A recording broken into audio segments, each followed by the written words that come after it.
महत्वाची बातमी, आरोग्य विभागामधल्या 3200 कोटींच्या कामांना स्थगिती मिळाल्याची सूत्रांची माहिती आहे।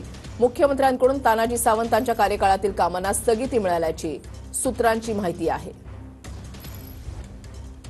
आरोग्य विभागामधल्या 3200 कोटींच्या कामांना स्थगिती मिळाल्याची सूत्रांची माहिती आहे। गिरीश गायकवाड आमचे प्रतिनिधी या संदर्भातली अधिक माहिती देतील। गिरीश, नक्कीच आपण पाहतोय वैशाली, आरोग्य विभागातील 3200 कोटींच्या कामांना आता फडणवीस सरकारने स्थगिती दिल्याची माहिती आपल्या सूत्रांकडून मिळते आणि मुख्यमंत्र्यांकडून तानाजी सावंतांच्या कार्यकाळातील कामांना ही स्थगिती दिल्याची सुद्धा माहिती मिळते। आरोग्य विभागातील 3200 कोटी रुपयांच्या कामांना ही स्थगिती दिल्यानंतर आता पुन्हा एकदा नव्या चर्चेला उधाण आलेलं आहे। सगळ्यात महत्त्वाचं म्हणजे प्राथमिक आरोग्य केंद्र आणि उपकेंद्रांची बाह्य यंत्रणेद्वारे यांत्रिकी पद्धतीने सफाई करण्यासाठी वार्षिक 638 कोटींप्रमाणे 5 वर्षासाठी सुमारे 3190 कोटी रुपयांची कामं तानाजी सावंत यांच्या कार्यकाळात पुणे इथल्या एका खासगी कंपनीला 30 ऑगस्ट 2024 मंजूर केली गेली होती आणि यामध्ये मोठ्या प्रमाणामध्ये हा भ्रष्टाचार झाल्याचा थेट आरोप आहे आणि या प्रकरणाची आता चौकशी होईल किंवा कसं ते देखील पाहणं तितकंच महत्त्वाचं ठरणार आहे। नक्कीच धन्यवाद गिरीश दिलेल्या सविस्तर माहितीसाठी।